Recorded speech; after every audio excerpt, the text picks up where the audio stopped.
नमस्कार। Economics Awadh classes YouTube channel पे आपका स्वागत है। आज की क्लास में हम लोग अर्थशास्त्र से संबंधित लगभग 25 बहुविकल्पीय प्रश्नों को सॉल्व करेंगे। यह प्रश्न TGT, PGT, NET, JRF, KVS, NVS, GIC, LT एवं झारखंड प्रवक्ता परीक्षाओं के लिए महत्वपूर्ण है। तो चलिए आज की क्लास स्टार्ट करते हैं और देखते हैं आज की क्लास में क्या क्या क्वेश्चन है। पहला क्वेश्चन है, निम्न में से कौन सा मॉडल बेस्ट परक है। ए ऑप्शन में के बराबर 1/1 माइनस MPC गुणक का सूत्र है, तो यह समष्टि परक मॉडल है। y बराबर C+I+G यह भी समष्टि परक मॉडल है।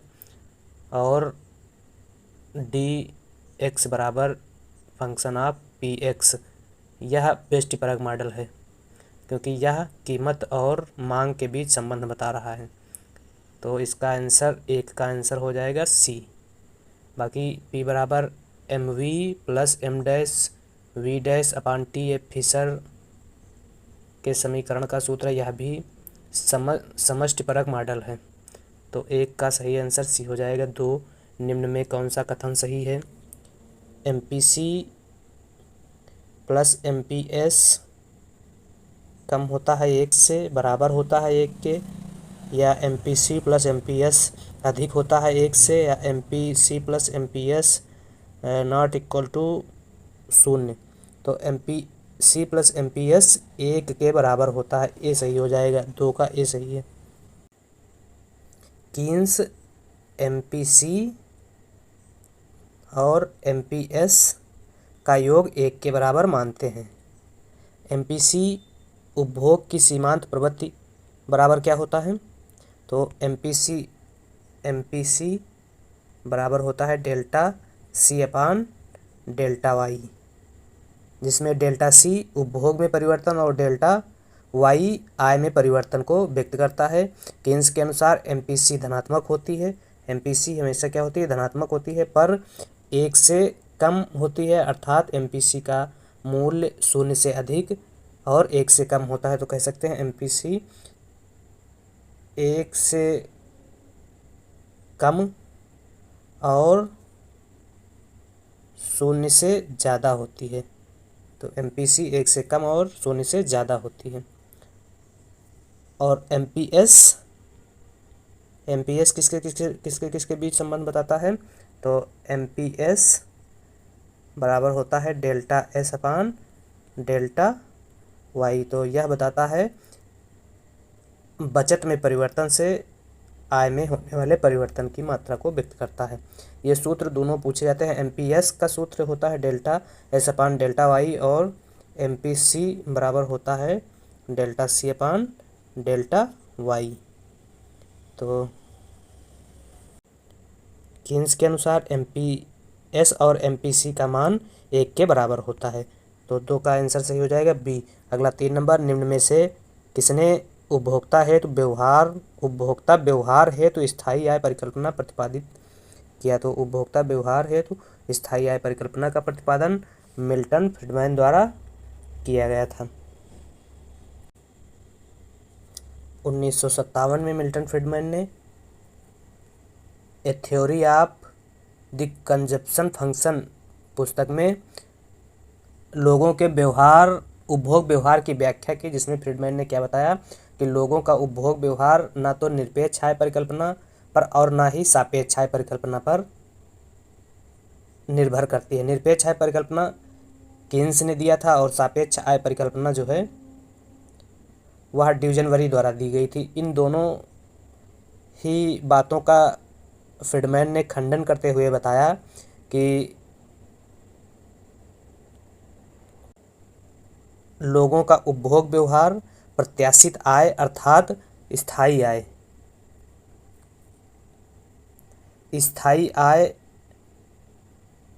पर निर्भर करती है, जिसे फ्रीडमैन ने स्थायी आय कहा। किस पर निर्भर करती है, प्रत्याशित आय पर निर्भर करती है। लोगों का उपभोग व्यवहार जो है प्रत्याशित आय पर निर्भर करती है, जिसे इन्होंने या फ्रीडमैन ने स्थायी आय कहा। प्रत्याशित आय का मतलब होता है कि वह आय जो व्यक्ति लंबे समय तक अर्जित करने की उम्मीद करता है, अर्थात दीर्घकालीन आय को प्रत्याशित आय कहते हैं। फ्रीडमैन के अनुसार व्यक्ति का उपभोग उसकी स्थायी आय पर निर्भर करता है, और स्थायी आय का मतलब होता है गैर मानवीय धन को स्थायी आय। फ्रीडमैन ने कहा जिसमें सैलरी को भी शामिल किया गया है। तो इस प्रकार से इसका आंसर क्वेश्चन क्या पूछ रहा था? क्वेश्चन पूछ रहा था कि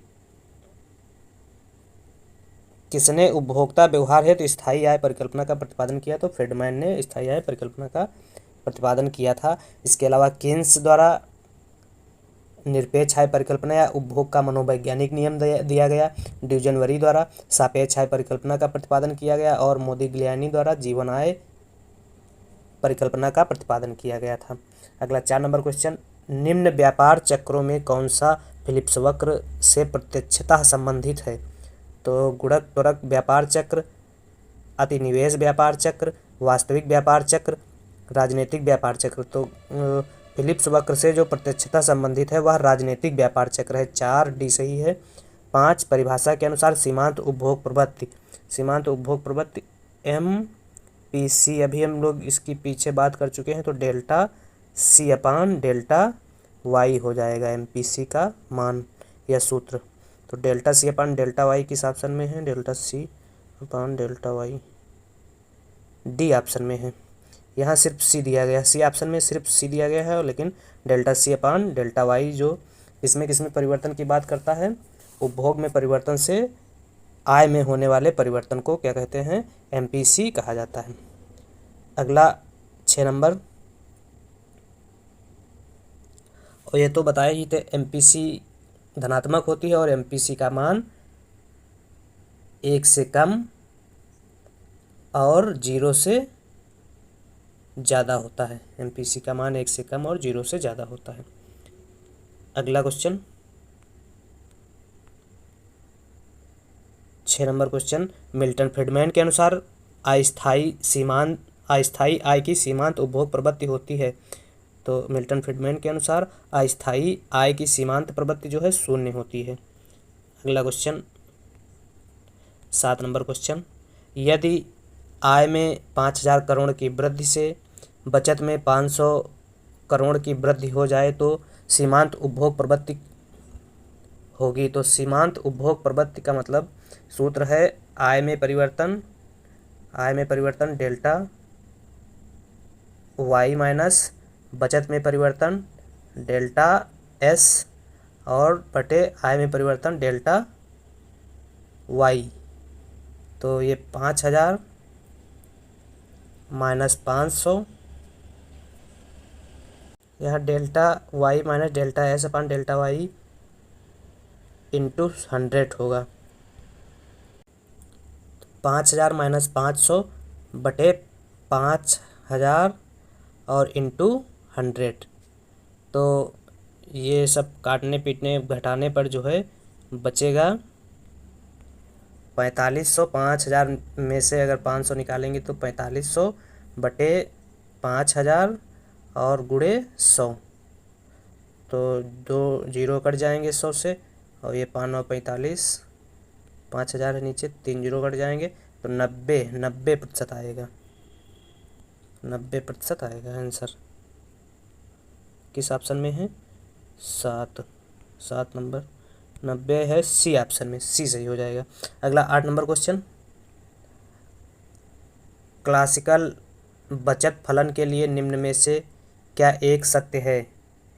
तो क्लासिकल बचत फलन के लिए SW बराबर 0 ये सही है। SW बराबर 0 C ऑप्शन में है। अगला क्वेश्चन 9 नंबर, उपभोग एवं बचत फलन निम्नवत दिए गए हैं। निवेश गुणक का मान पूछ रहा है।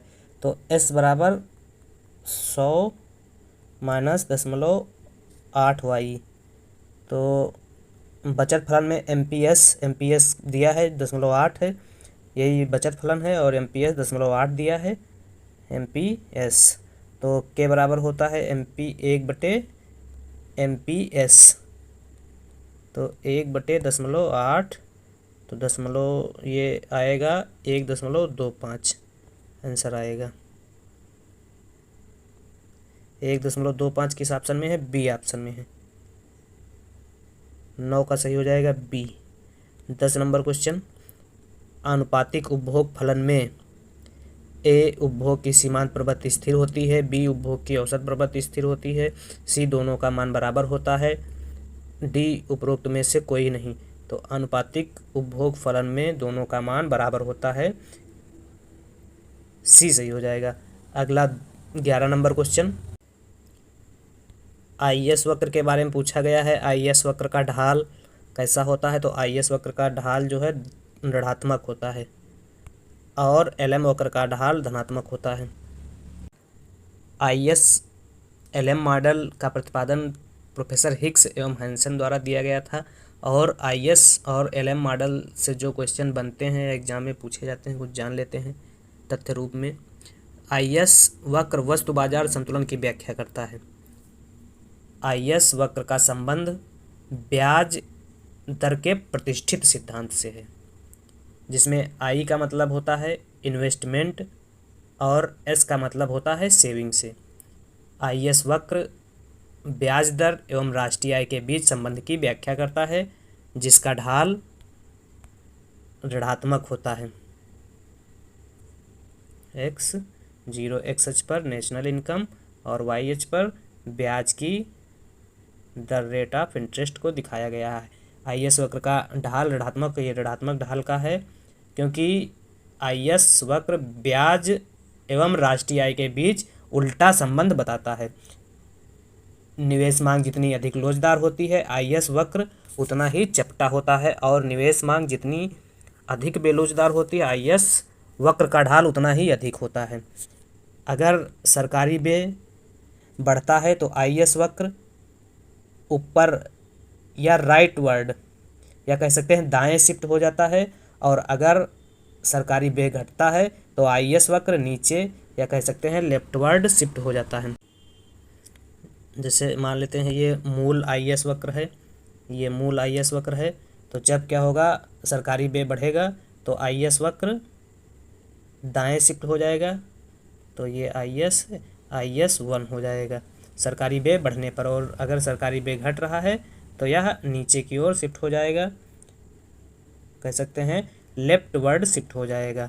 और आईएस वक्र के इस शिफ्टिंग में राजकोषीय नीति का महत्वपूर्ण योगदान होता है। तो आईएस वक्र का ढाल कैसा होता है? ऋणात्मक ढाल होता है। अब अगर एलएम वक्र की बात की जाए तो एलएम वक्र का ढाल धनात्मक होता है, जिसमें एलएम लिक्विडिटी प्रेफरेंस की बात करता है, तरलता अधिमान की बात करता है और एम मनी सप्लाई की बात करता है। एलएम वक्र का संबंध मुद्रा बाजार में ब्याज दर एवं राष्ट्रीय आय के बीच संतुलन से है और एलएम वक्र ब्याज के तरलता अधिमान सिद्धांत पर आधारित है। तरलता अधिमान का संबंध मुद्रा की मात्रा से है, यह कह सकते हैं मुद्रा की मांग से है और मात्रा से है। कीन्स के अनुसार मुद्रा की मांग वास्तविक और ब्याज दर पर निर्भर करती है, जिसमें एमडी बराबर कीन्स क्या बताए, function of Y R, Keynes ने बताया। और अगर एलएम वक्र में शिफ्टिंग होता है तो एलएम वक्र में शिफ्टिंग के लिए मुख्य रूप से मौद्रिक नीति कार्य करती है। तो अगला क्वेश्चन क्या है इसका, 11 का आईएस वक्र का ढाल ऋणात्मक हो जाएगा, 12 एलएम वक्र का ढाल होता है तो एलएम वक्र का ढाल धनात्मक हो जाएगा, 12 ए सही हो जाएगा। अगला 13 नंबर क्वेश्चन, कीन्स के उपभोग फलन विश्लेषण के अनुसार बढ़ती हुई आय के साथ औसत उपभोग प्रवृत्ति बढ़ती है, स्थिर रहती है, कभी बढ़ता कभी घटता है, कम होता है। तो कीन्स के उपभोग फलन विश्लेषण के अनुसार बढ़ती हुई आय के साथ औसत उपभोग प्रवृत्ति कम होती है। 13 डी सही हो जाएगा। 14 नंबर क्वेश्चन, भारतीय औद्योगिक विकास बैंक आईडीबीआई की स्थापना कब हुई? तो आईडीबीआई की स्थापना 1964 में हुई, 14 नंबर सी सही है। 15 बैंकों का सामाजिक नियंत्रण शुरू किया गया था। गरीबी कम करने हेतु, समाजवाद को बढ़ावा देने हेतु, साख को प्राथमिकता क्षेत्र की ओर निर्देशित करने हेतु, साख नियंत्रण हेतु। तो सामाजिक नियंत्रण शुरू किया गया था साख को प्राथमिकता क्षेत्र की ओर निर्देशित करने हेतु। 15 का सी सही हो जाएगा। 16 सिडबी का मुख्यालय कहाँ है? नई दिल्ली, मुंबई, तेलंगाना, कोई नहीं। तो सिडबी का मुख्यालय लखनऊ में है, या इस ऑप्शन में दिया ही नहीं किसी में, तो डी सही हो जाएगा। Small industrial development bank of India, इसकी स्थापना सिडबी की 2 अप्रैल 1990 को हुई थी और वर्तमान में इसके अध्यक्ष श्री शिव सुब्रमण्यम रमण हैं। अगला क्वेश्चन, बेसल मानक संबंधित है, तो बेसल मानक बैंकिंग क्षेत्र से संबंधित हैं। 17 ए सही है। 18 मुद्रास्फीति में मुद्रा का मूल्य और वस्तु की कीमत समान दिशा में बदलते हैं, विपरीत दिशा में बदलते हैं, स्थिर रहते हैं, सभी सही है। तो मुद्रास्फीति में क्या होता है? वस्तु का मूल्य बढ़ता है, अर्थात वस्तुएं महंगी हो जाती हैं, और मुद्रा का मूल्य कम हो जाता है, अर्थात मुद्रा सस्ती हो जाती है। इसलिए कहा जाता है कि एक वस्तु के पीछे ज़्यादा मुद्रा का लगा होना मुद्रास्फीति कहलाता है। तो क्वेश्चन में पूछा गया मुद्रास्फीति में मुद्रा का मूल्य और वस्तु के बीच, तो मुद्रा का मूल्य क्या होता है? मुद्रा का मूल्य कम हो जाता है और वस्तु का मूल्य बढ़ जाता है, तो विपरीत संबंध दिखा रहा है। या कह सकते हैं मुद्रा का मूल्य और वस्तु की कीमत में विपरीत दिशा में बदलाव होता है। 18 बी सही है। अब 19 नंबर क्वेश्चन, प्रथम क्षेत्रीय ग्रामीण बैंक की स्थापना की गई थी। तो प्रथम क्षेत्रीय ग्रामीण बैंक की स्थापना 2 अक्टूबर 1975 में की गई थी। 19 नंबर क्वेश्चन, 20 हो गया। 20 नंबर क्वेश्चन, राष्ट्रीय प्रतिदर्श सर्वेक्षण संगठन NSSO की स्थापना हुई। तो NSSO की स्थापना 1950 में हुई थी।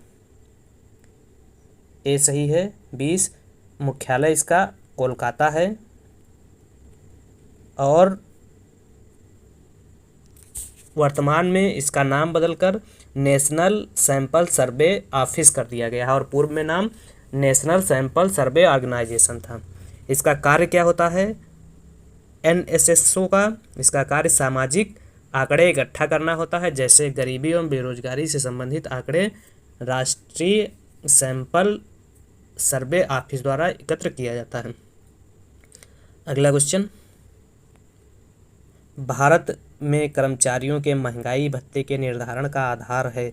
ए उपभोक्ता मूल्य सूचकांक, बी राष्ट्रीय आय सूचकांक, सी जीवन स्तर, डी प्रति व्यक्ति आय। तो कर्मचारियों के महंगाई भत्ते के निर्धारण का आधार उपभोक्ता मूल्य सूचकांक है। 21 ए सही है।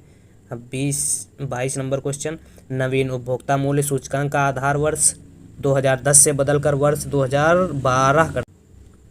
तो 22 का सही हो जाएगा बी। 22 बी सही है। 23 नंबर क्वेश्चन, ग्रामीण श्रम पर राष्ट्रीय आयोग का गठन किस वर्ष किया गया था? तो ग्रामीण श्रम पर राष्ट्रीय आयोग का गठन 11 अगस्त 1987 को किया गया था। ए सही है। 23 24 भारत में कृषि वर्ष माना जाता है। तो भारत में कृषि वर्ष 1 जुलाई से 30 जून तक माना जाता है। अगला 25 नंबर क्वेश्चन, निम्न चित्र में उपभोक्ता की बचत। तो उपभोक्ता की बचत ABC सी ऑप्शन में है, तो सी सही हो जाएगा 25 का। 26 भारत में नगरीकरण में सर्वाधिक दशकीय वृद्धि दर दर्ज की गई थी। किस वर्ष में, किस दशक में पूछ रहा है? तो सबसे ज़्यादा नगरीय वृद्धि दर जो है 1900, जो ऑप्शन दिए हैं इन ऑप्शन में 1971 से 81 के बीच में दर्ज की गई थी। अगला 27 नंबर क्वेश्चन, भारत में अब तक कितनी आर्थिक गणना की जा चुकी हैं? तो भारत में अब तक 6 आर्थिक गणना की जा चुकी हैं। क्या है आर्थिक गणना? भारत में भौगोलिक सीमाओं के भीतर स्थित सभी प्रतिष्ठानों का संपूर्ण वितरण ही आर्थिक गणना कहलाता है।